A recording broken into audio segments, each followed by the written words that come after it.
우리의 시간 은혜 나눕니다. 5월은 가정의 달입니다. 그래서 5월 첫째 주일은 어린이 주일, 둘째 주일은 어버이 주일, 셋째 주일은 스승의 주일, 그리고 넷째 주일은 부부 주일로 지킵니다.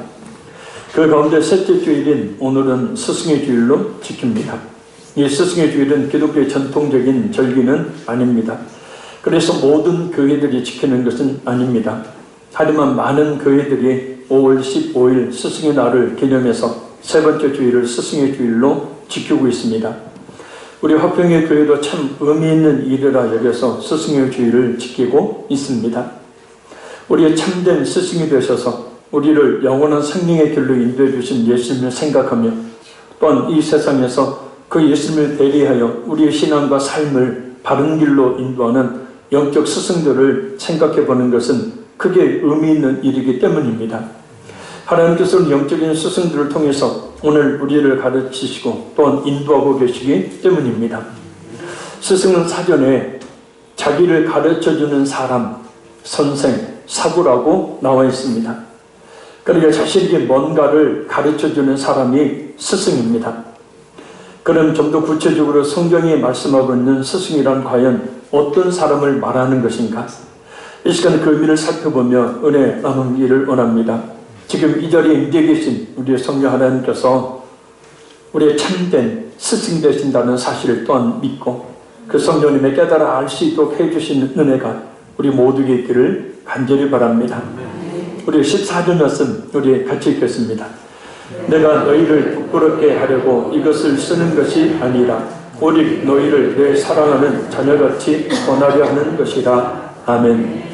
앞 단락에서 심한 풍자까지 사용해서 고린도 교회 교인들을 책망했던 바울 사도는 갑자기 부드러운 어조를 사용합니다.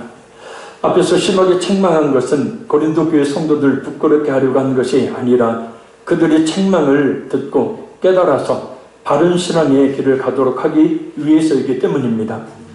그것은 사랑하는 자녀같이 권하려고 한다라는 말에 언급되어 있듯 신앙이 아직 성숙하지 못한 그들이 신앙적으로 잘 성장하기를 바랐기 때문입니다. 그래야 진정한 그리스도인이 되기 때문입니다. 겉 모양은 성인들이라 장성합니다. 많은 세상의 지식과 경험들이 있습니다. 그런데 중요한 것은 예수님을 믿고 물과 성령으로 거듭나면 영적으로는 어린 아기라는 사실이에요. 그래서 영적으로 어린 아이이기 때문에 바르게 교육을 받지 않는 한은 바른 그리스도인으로 성장하지를 못한다는 것입니다. 김등령 교수의 기독교 교육 원론을 보면 서울의 출석교인 300명을 무작위로 선정해서 조사한 결과 주일학교 출신이 87%였고 주일학교 교사와 및 찬양대원 등은 89%, 그리고 교역자의 92%가 주일학교 출신의 교인이었다고 합니다. 그러니까 이 주일학교 교육이 매우 중요하다는 거예요. 어렸을 때부터 교육받는 것이 매우 중요하다는 거예요.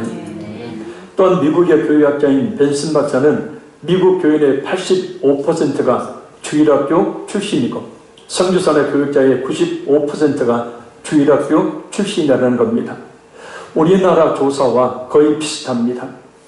따라서 어릴 때 교회에서 일주일 2시간 혹은 1시간 하는 영적 교육이 참으로 중요하다는 뜻입니다. 더욱이 이렇게 주일학교에서 아이들을 가르치는 교사의 중요성은 더 말할 나위가 없이 중요하죠. 또한 교육자들의 가르침을 받는 것 역시 매우 중요합니다. 우리는 설교나 성경 공부, 상담, 훈련 등의 교육을 통해서 우리의 신앙이 성장하고 성숙하게 되기 때문입니다.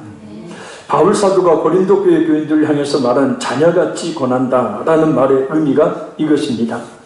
그래서 오늘 본문을 보면 바울 사도가 고린도 교회 교인들을 향해 심한 책망을 하긴 했지만 자식을 사랑하는 부모의 심정으로 그렇게 한 것임을 알 수 있습니다. 그들이 진정 성숙한 그리스도인이 되기를 바라는 마음으로 말입니다. 그러므로 에베소서 4장 11절 말씀처럼 하나님께서 세우신 영적인 스승인 교육자와 교사가 어떤 권면을 할 때에 잘 받아들여야 합니다. 왜냐하면 일반 스승은 삶에 영향을 미치지만 영적인 스승은 삶과 아울러서 자신의 영혼에 지대한 영향을 끼치기 때문입니다. 영원히 미치는 긍정적인 영향을 끼치게 되기 때문입니다. 그래서 어떤 스승을 만나느냐, 곧 어떤 교역자와 교사를 만나느냐는 교인들에게, 그리고 교회학교 아이들이나 청소년들에게 절대적인 문제입니다. 그저 편안한 교회, 천만의 말씀, 신앙이 성장할 방법이 없는 거죠. 자, 왜일까요? 자, 우리 15절 읽겠습니다. 그리스도 안에서 일반 스승이 있으되 아버지는 많지 아니하니 그리스도 예수 안에서 내가 복음으로써 너희를 낳았습니다. 아멘. 여기서 일반 스승은 아이를 돌보는 자라는 뜻으로 가정교사를 말합니다. 갈라디아 3장 24절에 나와 있는 초등교사로 번역되어 있는 그런 스승을 말해요. 제자의 뒤를 좀 돌봐주고 간단한 지식을 가르치는 사람을 이야기합니다. 그리고 일만이라는 말은 많다라는 뜻이에요.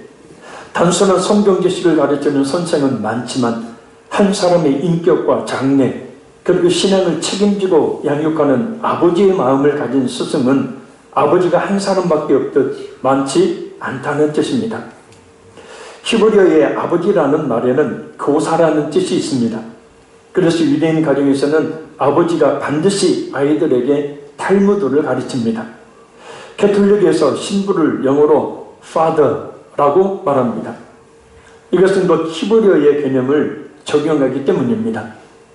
서양에서는 스승과 성직자와 아버지는 동일한 의미를 갖는다라고 말하고, 우리나라에서도 군사부일체라는 말이 있죠. 임금, 스승, 아버지는 같다라는 뜻입니다. 그래서 오늘 본문에서 아버지는 영적으로 어린 성도를 사랑해서 그의 인격과 장래를 염려하며 양육하는 사람을 말합니다. 곧 고린도 교회 성도들에게 있어서 바울 사도가 영적인 아버지가 되는 겁니다. 그들에게 복음을 전해서 그들을 낳았고 복음으로 그들을 양육했기 때문입니다. 종종 목사님과 같은 복음을 영적 지도자를 향해서 영적 아버지라는 표현을 쓰는데 틀린 표현은 아닙니다. 그러나 영혼의 아버지라고 하면 그것은 정말 잘못된 표현이죠. 영혼의 아버지는 하나님 아버지밖에 없기 때문이죠. 그렇다고 영적 아버지라는 표현조차도 쉽게 쓸 수 있는 표현은 아닙니다. 왜냐하면 이 영적 아버지의 역할은 아무나 할 수 있는 것이 아니며, 또한 한 사람을 예수님의 제자로 양육하는 일은 오랜 인내를 필요로 하는 참 힘들고 어려운 일이기 때문입니다. 바울 사도는 그것을 갈라디아 4장 19절을 통해 여인의 해산의 수고에 비유합니다. 나의 자녀들아, 너희 속에 그리스도의 형상을 이루기까지 다시 너희를 위하여 해산하는 수고를 하노니. 아멘.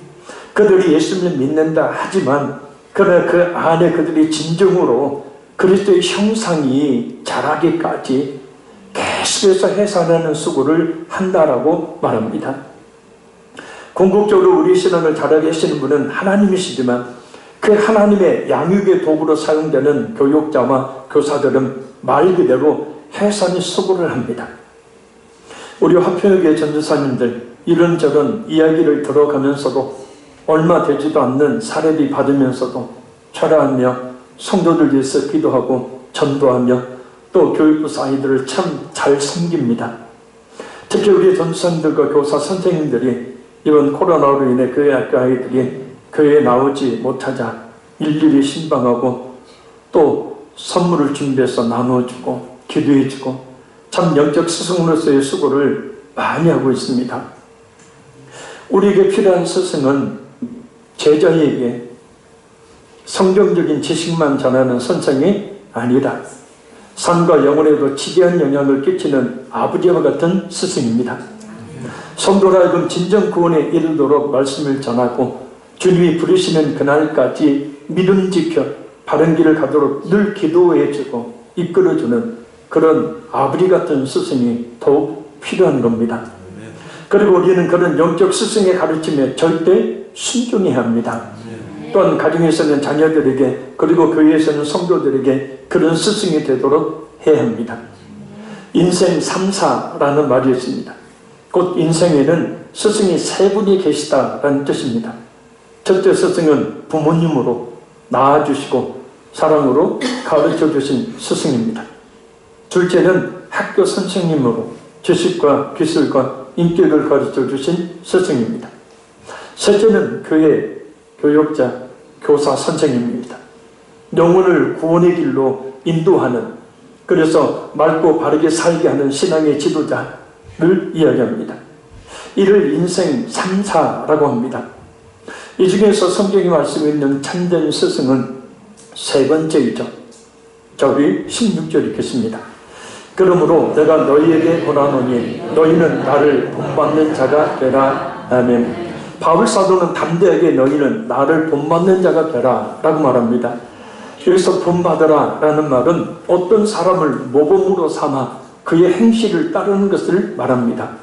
이 말은 바울 사도의 인품이나 도덕적인 면을 본받으라는 뜻과 어울려서 수많은 환난과 고통 속에서도 오직 예수 그리스도의 복음을 증거했던 자신을 본받아라 라는 뜻입니다. 참된 스승만이 할 수 있는 그런 말입니다. 맞습니다. 스승이란 제자들에게 모범이 될 만한 사람을 말합니다. 제자들이 따를 만한 모범을 보이지 못하는 스승은 일만 스승이지 아버지와 같은 참된 스승은 아닙니다. 지금 이 시대는 정말 가르치는 것만으로 끝내버리는 것이 아니라 바른 인격을 가진 사람으로 가르쳐 이끌며 제자를 자식처럼 대하는 아버지 같은 스승, 이렇게 자신을 본받으라고 외칠 수 있는 스승이 필요한 때입니다. 학교든 가정이든 교회든 말입니다. 그래야 스승을 변화시키는 자가 될 수 있고, 또 무엇보다도 진짜 성경이 말씀하고 있는 예수를 믿는 사람답게 살 수 있다는 거예요. 세계에서 제일 우수한 민족이 바로 유대 민족이죠. 오늘날까지 노벨 수상자의 22%, 세계 200대 재벌의 15%, 미 의회 정치인의 10%, 미국 변호사의 30%, 법대 의대 교수 중 50%, 언론사, 예술가, 과학자 등 각 분야에서 최고의 두각을 나타내고 있는 민족이죠. 어떻게 소수민족인 유대인들이 이처럼 전 세계 주요 분야에서 두각을 나타낼 수 있을까? 우리나라 충청북도 정도의 땅덩어리를 가지고 있는 나라에 속한 사람들이 어떻게 이렇게 세계를 지배하는 자들이 될 수 있을까? 바로 그들의 교육 때문입니다. 특히 중요한 것은 이 선생님의 한마디 말씀이 그대로 받아들여지고 그 말씀에 따라 그 모든 것이 결정되고 있다는 거예요. 그러니까 철저하게 부모의 말뿐만 아니라 철저하게 그들의 선생인 랍비의 말에 절대 순종한다는 거예요. 이것이 유대인을 각 분야에서 세계 최고의 두각을 나타내는 민족으로 키운 힘입니다. 곧 교육을 가장 소중하게 생각하고 교육의 주체인 선생님은 랍비를 가장 존경하는 민족. 그런 사회 풍토가 유대인을 가장 강인한 민족으로 다방면에 걸쳐 세계 최고의 두각을 나타내는 민족으로 키운 원동력이 된 겁니다. 유대인들은 책과 가르침을 소중히 여기는 민족이죠. 길을 가다가 넘어져서 책과 옷이 더럽혀지면 옷보다는 책부터 먼저 닦아라 라고 가르칩니다. 생활에 어려서 집에 있는 물건을 팔아서 생활을 해야 한다고 한다면 금, 보석, 땅을 먼저 팔아라. 그러나 마지막까지 팔아서는 안 되는 것은 집안에 있는 책이다. 다른 민족들은 왕족, 귀족, 또 사제, 무사들을 귀하게 했지만 유대인들은 학자, 랍비를 매우 존중했습니다. 중국 사람들이 모이면 식당을, 음식점을 세우고, 일본 사람들이 모이면 가게를 만들고, 한국 사람들이 모이면 교회를 세운다고 합니다. 하지만 유대인들이 모이면 학교를 세운대요. 유대인들은 교육을 가장 중요시하는 민족이기 때문입니다. 특히 유대인들은 그 어느 민족보다도 랍비, 그 선생님을 존중히 여기죠. 예수님도 랍비로 불리셨습니다. 랍비라는 말은 위대한 분, 존경할 사람이라는 뜻을 가지고 있습니다. 지금도 유대 사회에서 가장 존경받는 사람은 정치가도 재력가도 군인도 관료도 아닌 랍비입니다. 특별히 이 세파리드 유대인, 정통 유대인들은 지금도 검은 모자, 검은 옷, 검은 구두를 신고 살아가죠. 그러면서 랍비는 유명한 정치인, 연예인보다도 더 인기가 높습니다. 가르치는 사람이 존경받는 사회, 그런 정신을 가진 민족이 우상민족, 세계를 지배하는 민족이 되는 거죠. 교회 역시도 마찬가지입니다. 가르치는 자를 존경하고 잘 따를 때 교회는 든든하게 성장하게 되어지고 영적으로 큰 유익이 있게 되어집니다. 아니 인생이 송두리째 바뀔 수 있게 된다는 사실입니다. 우리 17절 말씀 같이 읽겠습니다. 이로 말미암아 내가 주 안에서 내 살아나고 신실한 아들 디모데를 너희에게 보냈노니 그가 너희로 하여금 그리스도 예수 안에서 나의 행사 곧 내가 각 교회에서 가르치는 것을 생각나게 하리라. 아멘. 바울 사도는 고린도 교회 성도들 향해서 자신의 신실한 영적인 아들인 디모데를 보냅니다. 왜냐하면 고린도 교회 성도들로 하여금 바울 자신을 본받도록 하기 위해서입니다. 자신을 개인적으로 추종하도록 하기 위해서 그런 것이 아니라 바울 사도 자신의 주님과 복음에 대한 열정 그리고 신앙의 인격 등을 디모데를 통해서 전함으로 본받도록 하기 위해서입니다. 당시 고린도 교회의 신앙과 인격에 좋은 모범이 될 만한 멘토가 없었기 때문이에요.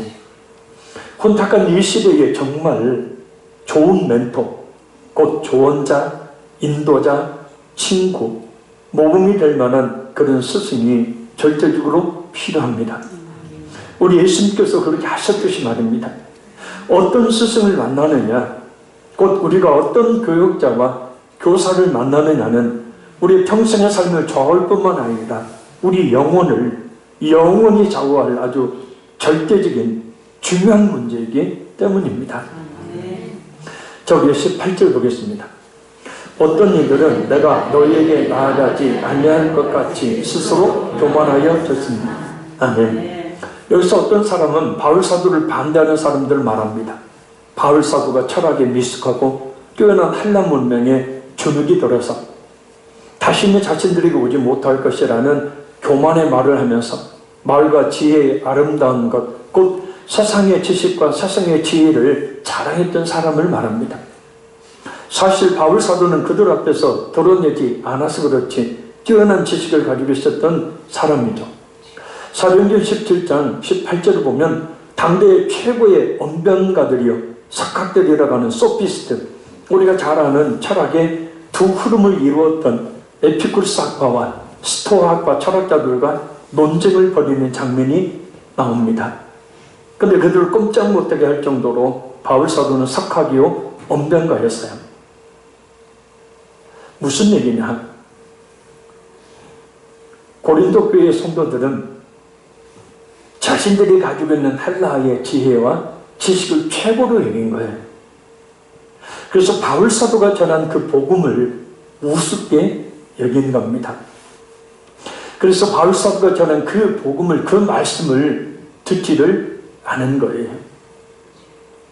사랑하는 성도 여러분, 늘 겸손하게 말씀을 받아야 합니다. 왜 그렇게 해야 되냐면 겸손하게 말씀을 받지 않고 이 사람들처럼 말씀을 판단하는 자, 말씀을 제대로 전하고 있는 설교자를 판단하는 자가 되면 그것은 곧 일곱 별을 오른손에 붙잡고 계시는 예수님께 그렇게 하는 것이 되고 또한 자신에게 전혀 영적인 유익이 없기 때문입니다. 아무리 세상에서 많이 배우고 부자고 나이 많고 영적으로 보면 늘 하나님의 말씀을 많다 할지라도 영적으로 보면 늘 하나님의 말씀을 배워야 하는 것이 우리 자신이 언제까지요? 죽을 때까지. 우리 주님 부르시는 그날까지 우리는 끝까지 하나님의 말씀 가르침 받아야 되는 존재라는 거예요. 한국 교회가 종교 선호도에서 늘 해마다 꼴찌를 차지하는 이유, 그 이유 중에 가장 근본적인 이유가 뭔지 아십니까? 바로 하나님의 말씀을 바르게 가르치지 않았기 때문이죠. 그들이 10년 가운데 뜨거운 은혜를 받을 말씀, 성공, 축복, 회복, 치유, 형통, 성공, 이와 같은 주제가 주를 이루고 있습니다.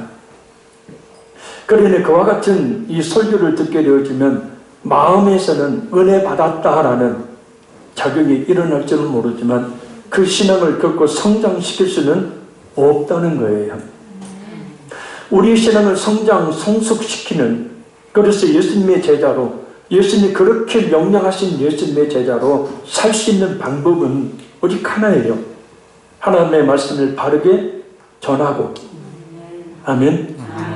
성경 한 군데 읽어놓고 다른 소리 하는 게 아니고 하나님의 말씀을 있는 그대로 해석해서 적용해서 바르게 전하고 또 그 말씀을 바르게 가르침 받고 훈련 받는 거예요.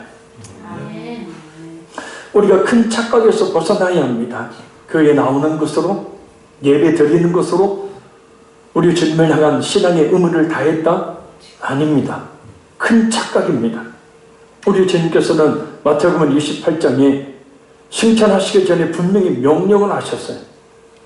내가 너에게 분부한 모든 것을 가르쳐 지키게 하라. 가르쳐, 곧 하나님의 말씀을 가르칠 뿐만 아니라 지키게 하라. 그 말씀대로 사는지 살고 있지 않은지를 관찰하고 그 말씀대로 살 때에 그를 칭찬하고, 그러나 말씀대로 살지 못할 때는 책망하며 그 말씀대로 지켜 살도록 직접 가르치라는 거예요. 자, 이게 바로 뭐냐면 예수 믿는 사람들이 걸어야 될 길이에요. 아멘. 목사님, 저는 뭐 훈련 받을 필요 없어요. 교회만 잘 나오면 되죠. 그런 분들의 신앙이 옳은 것 같습니까? 아닙니다. 우리는 우리 아이들을 당연히 학교에 보내고 교회에 보내듯이, 그래야 배우고 인격이 성장하듯이, 마찬가지로 예수 믿는 우리는 당연히 교회에서 하나님의 말씀을 가르침 받고 또 훈련을 받아야 하는 거예요. 그게 바로 예수님이 명령하신 명령에 순종하는 것이고 진정 제대된 삶을 사는 거예요. 그래 영적인 스승인 교육자들과 교사를 통해 전해지는 하나님의 말씀을 겸손하게 잘 배워서 인도함을 받아야 합니다. 저기 19절 20절 말씀 읽겠습니다. 그러나 주께서 가가시면 내가 너희에게 속히 나아가서 교만한 자들의 말이 아니라 오직 그 능력을 알아보겠으니 하나님의 나라는 말에 있지 아니하고 오직 능력에 있습니다. 아멘. 교만한 자의 말, 곧 세상 지혜에서 나오는 말은 아무런 능력을 발휘하지 못한다는 뜻이에요. 그러나 하나님의 지혜를 가진 사람에게서는 능력이 나타난다는 거예요. 여기서 능력은 말과 대조되는 말입니다. 은사주의자들이 말하는 귀신을 쫓고 병전자를 고치는 그런 디나미스 능력을 말하는 것이 아니에요. 문자 그대로 이 말씀만 꼭 따가지고 하나님의 나라는 말이 있지 않고 능력이 있다고 그렇게 이야기하는데 전혀 잘못된 해석이에요. 자, 여기서 능력은 뭐냐면 기적을 말하는 것이 아니라 변화를 말하는 거예요. 할렐루야. 그래서 진정한 성도는 변화됩니다. 말만 무성하지 않습니다. 왜냐하면 하나님의 능력은 죄인을 의인으로 바꿔놓기 때문이고, 죄인이 의인으로 바뀌어졌기 때문에 의인다운 삶을 사는 거죠. 할렐루야. 그래서 하나님의 나라를 소유한 성도는, 곧 진짜 예수를 믿는 성도는 변화되는 거예요. 진정 능력 있는 성도는 예수님의 형상을 남라 날마다 변화된다는 거예요. 똑같이 고린도 교회 교인으로 바울 사도가 전한 복음을 들었습니다. 그런데 어떤 사람들은 복음을 받아들여서 순전한 그리스도인이 되었는가 하면, 어떤 사람은 이렇게 자신들이 가지고 있는 세상적인 잣대를 바울 사도에게 들이대며 얕잡아 보는 그런 사람들이 되는 거예요. 바울 사도가 잘못 가르쳐서 그런 것은 분명 아님을 알 수 있습니다. 그들의 가르침을 제대로 받지 않았기 때문이죠. 요즘도 그런 일들이 교회 안에서 많이 일어나고 있습니다.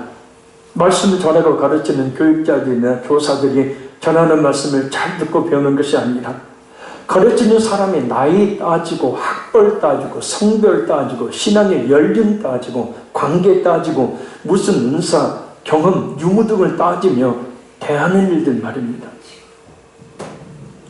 그래서 핑계삼아 가르침을 잘 받으려고 하지 않는 모습들 말입니다. 이에 대해 칼빈은 순종은 생각보다 어려운 것이라 했습니다. 사람의 마음은 남에게 복종하기를 싫어해서 다른 사람의 지배를 받는 그 자체를 대단히 고통스럽게 여기기 때문이라고 이야기합니다. 그러니까 죄악된 본성을 가진 사람이란 존재는요, 누구를 가르치기를 좋아하지 가르침을 받으려고 하지를 않는다는 거예요.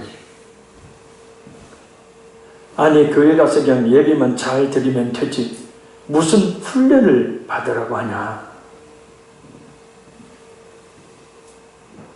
자, 여기서 바로 무너져 내려버리는 거죠.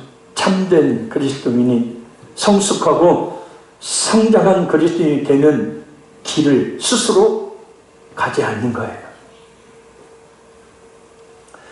근본적으로 다른 사람에게 뭘 배운다는 것을 참 자존심 상해하는 이상한 풍토가 한국 교회에 만연되어 있습니다.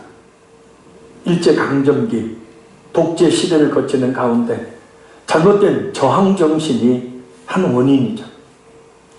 누구한테 배우든 배운다는 것 자체를 굉장히 즐거워해야 하는데 말입니다. 그래서 이런 말이 있어요.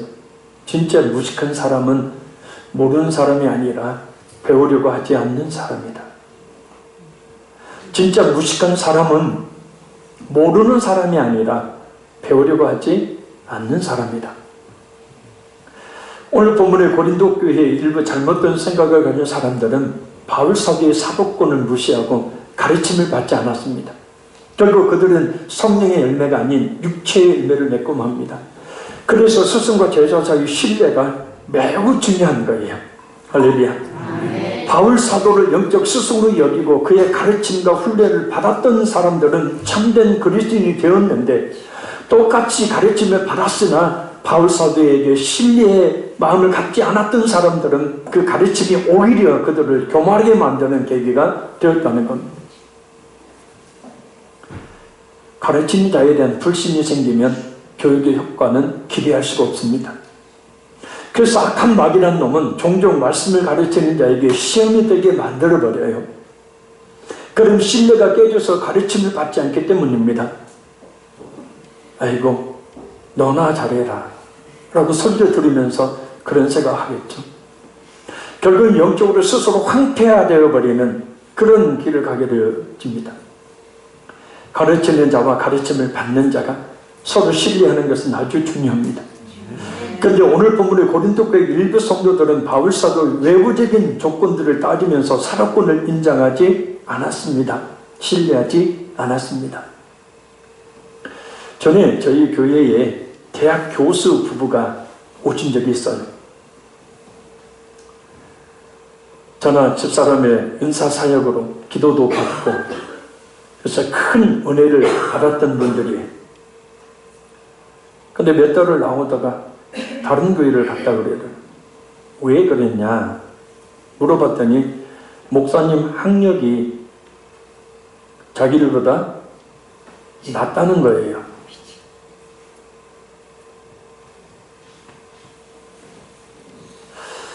그래서 그때부터 열심히 공부를 해서 철학 박사 학위를 따지 않았습니까?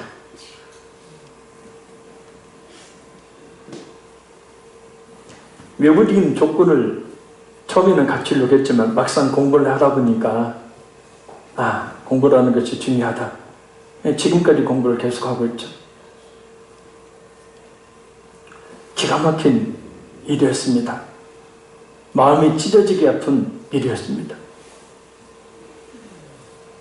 마귀라는 놈이 바울 사도가 전하는 복음을 받아들이지 못하도록, 그를 신뢰하지 못하도록 역사했기에 그들은 그 가르침을 받지 않았던 거예요.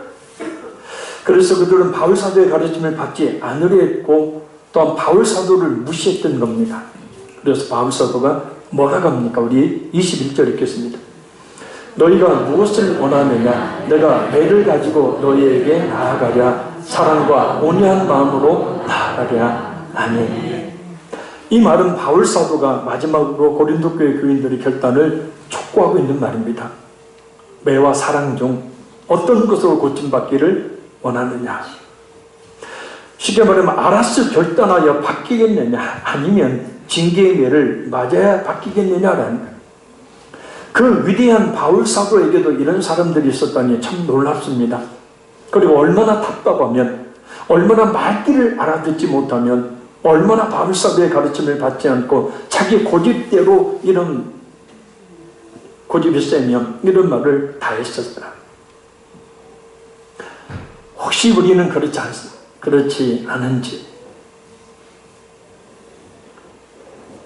6월이 지나고 7월부터는 제자훈련 16주 반을 시행을 하고, 그래 내년부터는 제자훈련 본반을 다시 시작하려고 합니다.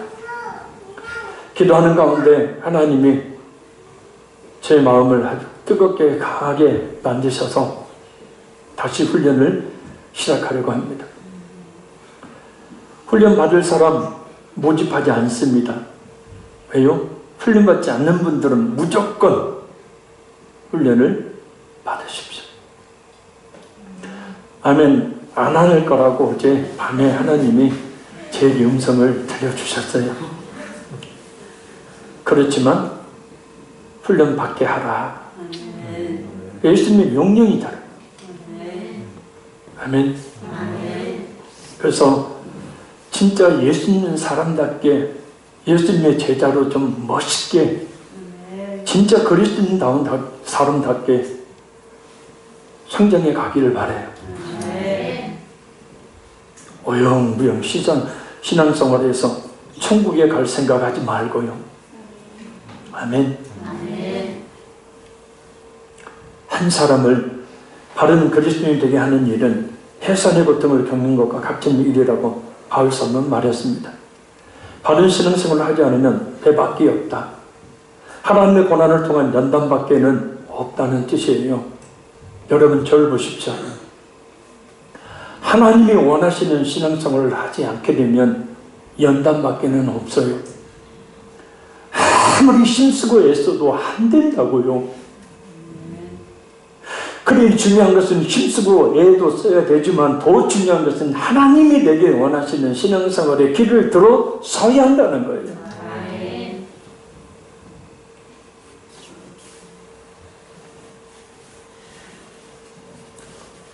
그러니 예수님은 물론 늘 영적 스승의 가르침을 잘 받아들이는 우리 모든 성도들이 되어야 합니다. 그래야 하나님께 인정받고 진짜 그리스도인다운 삶을 살아 축복받는 삶을 살게 되어집니다. 말씀 맺습니다. 세상에는 많은 스승이 있습니다. 그래서 많은 사람들을 제자 삼고 가르칩니다. 그러나 진정한 스승은 아버지와 같은 스승입니다. 제자의 인격과 장래 그리고 영혼까지 마음으로 염려하며 제자를 자식처럼 대하는 아버지 같은 스승 말입니다. 제자의 삶과 영혼에 지대한 영향을 미치는 스승 말입니다. 특별히 신앙과 인격의 모범이 될 만한 스승 말입니다. 예수님이 그러셨던 것처럼 좋은 스승이 되도록 해야 합니다. 또 나이가 자신보다 많든 적든 배움이 자신보다 많든 적든 자식에게 뭔가를 가르쳐주는 사람이라면 그 사람이 스승이니 스승을 존경하고 가르침을 잘 받아야 합니다. 갈라디아서 1장 6절 말씀처럼 영적 스승인 교육자들과 교사들을 잘 섬겨야 합니다. 가르침을 받는 자는 말씀을 가르치는 자와 모든 좋은 것을 함께하라 라고 말씀하고 있기 때문입니다. 또한 히브리서 13장 17절 말씀처럼 가르치는 자로 하여금 근심으로 하게 하지 말고 즐거움으로 하도록 순종해야 합니다. 스승의 주의를 맞아 우리를 가르치고 인도하는 교육자들과 교사 선생님들에게 축복의 격려의 그런 마음을 펼치기를 바랍니다. 그리고 중요하고 또 중요한 것은 가르침을 잘 따르는 것. 그렇게 해야 우리 자신에게 큰 영적 이익이 있게 된다는 것 잊지 바라야 합니다. 기도하겠습니다. 살리신 하나님,